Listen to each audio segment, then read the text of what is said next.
এমন সিসিটিভি আর এই রক্ষণাবেক্ষণ করেনেওয়ালা কেরামান কাতিবিন, 1 সেকেন্ডের জন্য এদের চোখে নিদ্রা তো দূরের কথা, তন্দ্রা পর্যন্ত আসে না। ছোট থেকে ছোট আমাল, ভালো অথবা মন্দ, ভালো যখন কিছু করো এ লেখে, মন্দ যখন কিছু করো এ লেখে। দুইজনকে দুটো সাবজেক্ট দিয়ে ওখানে বসিয়ে দেওয়া হয়েছে। কতদিন নোট করবে? Till the day of death, তোমার মৃত্যুর দিন পর্যন্ত। বলো ভাগবে কোথায়? বলে আমি এখন আসমানে উড়বো, অনেক দূরে। সে একেবারে রকেটে করে একেবারে সেই অনেক দূরে। তো কেরামান কাতিবিনকে কোথায় ছেড়ে যাবে বলুন? আমি দরিয়ার অতল তলে তলিয়ে যাব সাবমেরিনে করে, তো কেরামান কাতিবিনকে কোথায় দুনিয়ায় রেখে যাবে? ও তো পানিতে নামতে পারবে না। আছে নাকি ওরকম ব্যবস্থা? এই জন্য দোস্ত এগুলো ভালো করে বুঝি। আর কসম দিয়ে বলছি, প্রতিটি মুহূর্তে এই যে হাওয়া নিঃশ্বাস নিচ্ছি না, অক্সিজেনের যে রেশিওটা 20, এটা আল্লাহ কন্ট্রোল করছে। একটু যদি বাড়িয়ে দেয়, কমিয়ে দেয়, আমরা কেউ জীবন নিয়ে দুনিয়াতে চলাফেরা করতে পারবো না। উপরওয়ালার এটা বড় মেহেরবানি যে তিনি আমাদের হায়াত দিয়ে জমিনে ছেড়ে দিয়েছেন। দিনকে ভালো করে বোঝো, ইমানকে ভালো করে বোঝো, ইসলামকে ভালো করে বুঝে জীবনটাকে তৈরি করো। ইসলামিক জীবন ব্যবস্থা এইরকম যে সত্যি যদি তুমি পুরুষ হও অথবা মেয়ে ছেলে, ইসলামিক জীবন ব্যবস্থা যদি তোমার কাছে থাকে, তাম দুনিয়ার মানুষের সামনে চোখের তারা হয়ে থাকতে পারে। চোখের তারা, চোখের তারা। দিন এইরকম।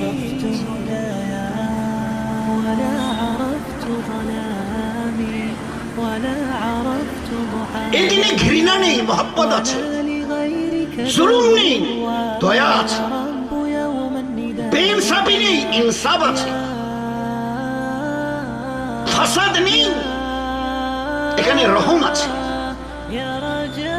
আল্লাহর নবী সাল্লাল্লাহু আলাইহি ওয়াসাল্লাম, আল্লাহ পাক তাসিমু বিহাবলিল্লাহি জামিআ, আমার দিনকে সবাই মিলে মজবুত করে ধরো। কিসের জন্য? জীবনকে পাক করবার জন্য, জীবনটাকে পাক করবার জন্য, জীবনটাকে পাক করবার জন্য। পাক জীবন কেমন? এর ব্যবহারের দ্বারা, এর নিজের ব্যবহারের দ্বারা না ওর বানানেওয়ালা আল্লাহকে কষ্ট দেয়, আর না ওর জীবন ব্যবস্থার দ্বারা গোটা মখলুকের কাউকে কষ্ট দেয়। এ হচ্ছে মুসলমানের জীবন। মুসলমানের জীবনের দুটো চাকা। এক, মুসলমান সে তার নিজের ব্যবহারের দ্বারা, আমালের দ্বারা সে না আল্লাহকে কষ্ট দেবে। হাদিসে পাকের মধ্যে আর আল্লাহ নিজে বলেছেন, হাদিসে পাকের মধ্যে একদম আল খালকু আয়ালুল্লাহ, গোটা সৃষ্টি যা দেখছো অথবা দেখছো না, এই আল্লাহর পরিবারের মধ্যে এদের কাউকে যদি কষ্ট দাও না, আল্লাহর দিলে বড় লাগে। যেরকম এটা গাছের পাতা চলতে চলতে এক সাহাবী ছেড়ে দিয়েছে, আল্লাহ রসুল দাঁড়িয়ে বলছে তুমি কেন পাতাটা ছেড়লে? এটা গাছের পাতা। আজকের লোক বলে, বেচারারা কতটা বুঝেছে আল্লাহ জানে, মুসলমান নাকি টেরিয়ারিস্ট, এরা নাকি টেরিয়ারিস্ট, সন্ত্রাসী। যে ধর্মের নবী তার উম্মতকে, অনুসারীকে, those are the followers of that prophet sallallahu alaihi wasallam, এটা গাছের পাতা ছেঁড়ার কারণে বলেছে কেন করলে? ও আমার সাথী কেন করলে? ও আমার উম্মত কেন করলে? এমনি, আচ্ছা আর করিও না। আর যদি বিনা কারণে একটা গাছের পাতা ছেড়ে দাও, কিয়ামতের মাঠে জালেম রূপে তোমাকে দাঁড় করানো হবে, জালেম, অন্যায়কারী রূপে। আল খালকু আয়ালুল্লাহ, শুনুনি, গোটা সৃষ্টি আল্লাহর একটা পরিবারের মতো। এদের কাউকে কষ্ট যদি দাও, আল্লাহর দিলে বড় লাগে। একজন জানোয়ারকে পিটাচ্ছে, একটা উটকে পিটাচ্ছে, তো উটটা নড়ছেই না। হুজুর সাল্লাম কাছে গিয়ে বলছে, ভাই উটটাকে কেন মারছো? তোমার উট আমাকে আমার কাছে ফরিয়াদ করছে, এ আল্লাহ রসুল, আমার মালিক আমাকে খেতে দেয় অল্প, আমার পিঠে বোঝ দেয় বেশি, আমি কি করে বইবো বলো?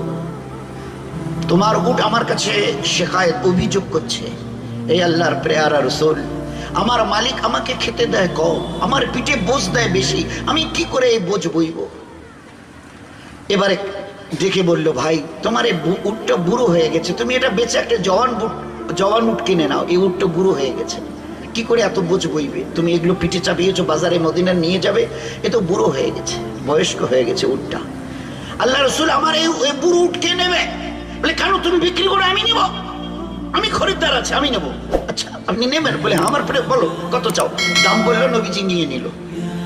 এবারে ও যখন উটটা নবীজির হাতে তুলে দিলেন তো গলার দড়িটা খুলে দিয়ে উটের পিঠে হাত বুলিয়ে বলছে, তুই আজকের থেকে আজাদ, কেউ তোকে মারবে না, তুই চলে যা, আজ থেকে কেউ তোকে মারবে না। হাইওয়ান জানোয়ারের সঙ্গে কিরকম ব্যবহার। আল্লাহ রসুল আমাদের পড়োশি একটা মেয়ে ছেলে, সারা বছর রোজা, সারা বছরের রাত ইবাদত, একটা বিড়ালকে একটু বেঁধে কষ্ট দিয়ে খেতে দেয়নি, ওই অবস্থায় মরে গেছে। কি হবে এর? সারা বছর রোজা, সারাটা বছরের একটা রাত সে ঘুমায় না আল্লাহর ইবাদত ছাড়া, একটা বিড়ালকে বেঁধে রেখেছিল, খেতে দেয়নি, মরে গেছে। কি হবে? আল্লাহর নবী সাল্লাল্লাহু আলাইহি ওয়াসাল্লামের এক সেকেন্ড লাগেনি উত্তর দিতে, ও ছেলেটা জাহান্নামে যাবে। ইসলাম নামাজ রোজা হজ যাকাতের শুধু কথা বলার জন্য আসেনি, এমন একটা জীবন ব্যবস্থা যে চিন্তা করতে পারবো না, চিন্তা করতে পারবো না যে স্রষ্টার সঙ্গে আমাদের ব্যবহার কি হবে, সৃষ্টির প্রতিটি মখলুকের সঙ্গে আমাদের ব্যবহার কি হবে। বলুন, এটা হাইওয়ান জানোয়ারের সঙ্গে, গাছপালা তৃণলতার সঙ্গে, বাড়ির এবং বাইরের লোকের সঙ্গে, চাই সে আমাদের কওম হোক, মুসলমান অথবা মুসলমান, এই মুসলমানের ব্যবহার কি হবে। আল্লাহর নবী বলছে, তুমি যখন একটা লোকমা মুখে, খানা মুখে দিতে যাও না, অন্তত পক্ষে তোমার পড়োশির একটু খবর নিও, কমসে কম 40টা বাড়ির একটু খবর নিও, চাই সে হিন্দু ভাই হতে পারে, মুসলমান হতে পারে।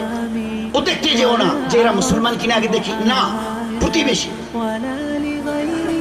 আর তোমার ব্যবহারে তোমার প্রতিবেশী যদি শান্তিতে না থাকে, শান্তি না পায়, তৃপ্তি না পায়, আমি নবী বলছি তুমি কোনোদিন জান্নাতে যেতে পারবে না, কোনোদিনই জান্নাতে যেতে পারবে না। ব্যবহার কি হওয়া চাই বলে, বলুন। তো হর লাইনে এই ঈমানওয়ালাকে শেখানো হয়েছিল, তোমার স্রষ্টার সঙ্গে, আল্লাহ যে তোমাকে দুনিয়াতে পাঠিয়েছেন, যার কাছে ফিরে যাওয়া ছাড়া তোমার কোনো রাস্তা নেই, যে কটা দিন তিনি দুনিয়াতে তোমাকে বাঁচিয়ে রাখবে তার দয়ায়। যত ভাই এসছে, মা বোনেরা যত আছে, পাশের ভাইকে জিজ্ঞাসা করেন, হ্যাঁ রে ভাই তোমার বয়স কত? বলে 42 বছর। আর কতদিন বাকি আছে জিজ্ঞাসা করেন তো কি উত্তর দেয়? আমি জানি না, I know nothing about my age. কে জানে? কে জানে? Who is that power? কেউ এই সত্তা যে আমার বয়সের খবর রাখে। আজ আমরা আল্লাহর ইবাদত, জওয়ানি বলে আল্লাহর ইবাদত ছেড়ে দিয়েছি, একটা অবস্থায় এসেছি বলে ইবাদত ছেড়ে দিয়েছি, না এসবের প্রয়োজন নেই। আচ্ছা আল্লাহ বলেছেন, আমি যদি তোর হায়াতটাকে একটু বড় করে দিই, তুই তখন কি করবি? আজ এই জমিনে, আমার জমিনে দ্বন্দ্ব নিয়ে বেড়াচ্ছিস, আচ্ছা তোর কি এতটুকু হুঁশ নেই আগামীকাল তোকে এই জমিনের নিচে পুঁতে দেওয়া হবে, তখন তোর পরিণতি কি হবে? তুই তো এক ফোঁটা মনির কাতরা ছিলি, একটা মনির কাতরা, নাপাক কাতরা ছিলি, ওর থেকে আমি তোকে এই পয়দা করেছি, তোকে আবার ওই মাটিতে পুঁতে দিলে তোকে আমি দোবারা চিন্তা করতে পারবো না। এই কথাটা কে বলেছে তোকে? আমাকে নাম বলবি যে আল্লাহ এক বিন্দু নাপাক মনি থেকে তোকে এইভাবে খালাকনাল ইনসানা ফি আহসানি তাকওয়িম, এত সুন্দর চেহারা দান করেছে এক বিন্দু পানি। কি করে বললে যে আমি মরে যাওয়ার পরে আল্লাহ আমাকে খুঁজে পাবে না? অথচ তিলে তিলে আল্লাহর দয়ায় আমরা মানুষ হচ্ছি, প্রতিপালিত হচ্ছি। আচ্ছা একটা ছোট একটা মিসাল দিই, একটা ছোট, বৃষ্টি ফোঁটা ফোঁটা করে পরে 2 দিন 3 দিন 4 দিন পর্যন্ত আমরা বৃষ্টি হতে দেখেছি, একেবারে আল দোয়াল সব ভরে যায়, যেদিকে তাকাবেন পানি পানি, লোক আর ঘর হতে পারে, যেদিকে পা ফালবেন কাদাই কাদা, কাদাই কাদা, কর্দমাক্ত সব। আচ্ছা এত পানি আসমান থেকে পড়লো, 2 দিন 3 দিন 4 দিন ধরে আল দোয়াল সব ভরে গেছে দোলার জমিনের। আচ্ছা ও উপরওয়ালা যদি ফোঁটা ফোঁটা না করে এই আকারের যদি দিত, 2, 5, 10, 20, 50 কিলোর করে যদি ফেলে দিত, এ দুনিয়ার ইনসান আমাকে উত্তর দেবে কটা দুনিয়াতে আমার জমিনের উপরে চলনেওয়ালা বেঁচে থাকতে? বলো না। 3 দিন ধরে, 4 দিন ধরে, 7 দিন ধরে নাগারে বৃষ্টি হচ্ছে লাগাতার, ডে অ্যান্ড নাইট, মুষলধার। আমি ওই বৃষ্টির ফোঁটাকে অতটুক করে না ফেলে যদি বড় আকারে ফেলতাম, 10, 20, 50 কিলো, 100, 200, 500 কিলো, কোন ঘরটা বাঁচত? তোমরা কে বাঁচতে? এরপরেও চোখে দেখছো, প্রতিনিয়ত আমার দয়া, তারপরেও আমার ইবাদত। এই জন্য দোস্ত দিনটাকে ভালো করে এই জন্য বোঝার দরকার, আল্লাহর হক কি আর সৃষ্টির হক কি, স্রষ্টা আর সৃষ্টি। আল্লাহর সঙ্গে ব্যবহার কি রকম হবে আর মখলুকের সঙ্গে ব্যবহার কি হবে। মা বাপ, বিবি, বাচ্চা বাচ্চি, ভাই বোন, পাড়া প্রতিবেশী, আত্মীয় স্বজন, কওম এবং গায়ের কম, কাদের সঙ্গে কি ব্যবহার হবে। হুজুর সাল্লাল্লাহু আলাইহি ওয়াসাল্লাম শুনলেন, আমার বাড়ির পাশেরই এক পড়োশি, সে ইহুদি, একটা জওয়ান ছেলে, অসুস্থ। আচ্ছা, আল্লাহ রাসূল মসজিদে বসে কথা বলছিলেন, দিনের কথা, ওই অবস্থায় খবরটা শুনেছে, শুনেই সঙ্গে সঙ্গে উঠে গেছে, উঠে দাঁড়িয়ে বলছে, আমি ওই ইহুদির ছেলেটাকে দেখতে যাচ্ছি, ও নাকি অসুস্থ, যদি তোমাদের কারো দিল চায় আসতে পারো, আমি গেলাম বলে আল্লাহ রাসূল মসজিদ থেকে বেরিয়ে হাঁটা দিয়েছে। কি প্রয়োজন ছিল একটা ইহুদির ছেলেকে দেখতে যাবার, বলুন? আচ্ছা, তো এখন আর ওইদেরকে ঘরে রাখা এখন আর ঠিক হবে না, তো কোথায় রাখবো? বললো ওই যে বৃদ্ধাশ্রম আছে না শহরের ওই যে বাইরে, ওইখানে ওদের রেখে দিয়ে আসে। নীরবে ওদের চোখের পানি দিন আর রাত মৃত্যু পর্যন্ত ওখানে পড়বে। কোনোদিন আর আদরের নাতিকে নাতনিকে করে একটু নিয়ে আদর করা, দাদা ভাই দিদি ভাই বলা, এদের যেন আর কপালে না চোখে। আল্লাহ রাসূল বলছে, খবরদার ও কাজ করিস নে। এ বাপ, বৃদ্ধ বাপ, এ তোর জান্নাতের দরওয়াজা, এই বৃদ্ধা মায়ের পায়ের নিচে তোর জান্নাত। এমন ব্যবহার এদের সামনে করিস না, এদের জবান থেকে আহ এই শব্দটা বার হয়, এদের জবান থেকে তোমাদের ব্যবহারে যদি আহ বার হয়, আমার আল্লাহর আরশ কেঁপে ওঠে। ওলামা হযরতদের জিজ্ঞাসা করবেন, সমস্ত গুনার আসল যেটা আযাব, ওটা মরণের থেকে শুরু হবে, মৌতের থেকে।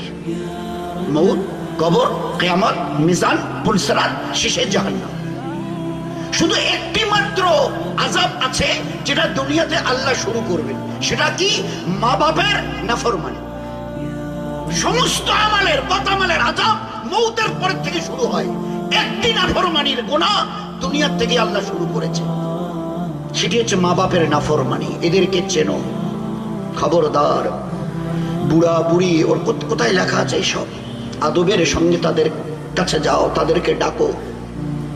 তোমার এই বৃদ্ধ মা বাপ, বৃদ্ধা মা যদি তোমার দিকে একবার তাকায়, আমার ছেলেটা সত্যি কত ভালো, মেয়েটা সত্যি বড় ফরমাবরদার, তো আল্লাহ রাসূল বলেছেন একবার যদি তাকায় তো একটা মকবুল হজের সওয়াব। আল্লাহ রাসূল যদি 10 বার দিনে তাকায় তো 10টা মকবুল হজের সওয়াব। আল্লাহ রাসূল মা বাপ যদি প্রতিদিন 100 বার করে ওইভাবে তাকায় ছেলেদের দিকে, স্নেহের নজরে, ওই রকম ভাবে মহব্বতের নজরে, না সত্যি ছেলে দুটো, আমার মেয়েটা ভালো, তো আল্লাহ রাসূল উত্তর দিয়েছেন 100 বার যদি দিনে তাকায় 100টা মকবুল হজের সওয়াব তোমাকে দেওয়া হবে। হজ কাকে বলে জানি? আল হজ্জাল মাবরুর লাইসা লাহু জাযাউল ইল্লাল জান্নাত।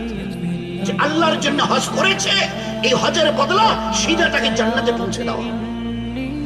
আর আমাকে 100টা হজ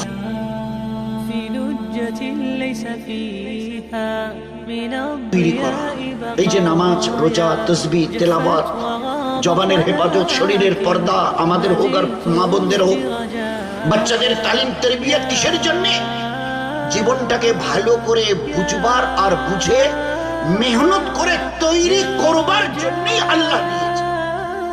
একটা বাচ্চা তখন এই যে শুরুতে কিরাত ছিল, মিল্লাজি খালাকাল মাউত ওয়াল হায়াতা লিয়াবলুয়াকুম আইয়ুকুম আহসানু আমালা। জন্ম আর মৃত্যুর মাঝখানের এই হায়াত রং তামাশার জন্য আমি আল্লাহ দেইনি। কে কত ভালো আমল করে জীবনটাকে আহসান মানে হুসন, সুন্দর, ভালো আমলের দ্বারা কে কত নিজের জীবনটাকে তৈরি করে। এভরিথিং হ্যাজ বিন নোটেড, সবকিছু নোট হচ্ছে। কাল কিয়ামতের ময়দানে আল্লাহ জবাব দিয়েছে। চালাকি না গো আল্লাহ, না, আমি সত্যি বলছি আল্লাহ, আমি করিনি, সত্যি বলছি, আমি মিথ্যা কথা, আমি কান ধরে বলছি, তুমি বিশ্বাস করো আল্লাহ, আমি ওই দিব ওর নামে আমি কান ধরে বলতে পারি। চালাকি, আল্লাহ জবাব দিয়েছে। তুই যে কিয়ামতের মাঠে মুখ দিয়ে বলবি, এ কথা কোথায় লেখা আছে দেখা তো, কোরআন খুলে। আল্লাহ ইয়াউমা নাকদিমু আলা আফওয়াহিহিম, আমি কিয়ামতের মাঠে তোর জবানে তালা লাগিয়ে দেব, মোহর সিল করে দেব। ওয়া তুকাল্লিমুনা আইদিহিম, তোর হাত ওই দিন আমার সঙ্গে কথা বলবে, যেভাবে তোমাদের ক্যাসেট মোবাইল কথা বলে না, ওইভাবে আমার সঙ্গে তোমার হাত আমার সঙ্গে কথা বলবে। বুঝতে কষ্ট হচ্ছে? ভাই ধরো, ধরো পানটা ধর। ভাই ডানাটা বাড়ালে ভালো হতো, আসলে এটাতে কিছু জিনিস দেখতেছেন না, এটা বুঝবইছি দেখেন কিছু। আপনি চিমটি কাটেন। এ হাত তোমার, কথা শুনে আমার যদি হিম্মত থাকে, আমি অবশ করে দিয়েছি, প্যারালাইজড করে দিয়েছি, এটা স্ট্রোকের সিল মেরেছি, হিম্মত থাকে শুধু পানটা নিয়ে দেখিয়ে দাও, হাতটা তুলে। বাহাদুরি করতে যেও না।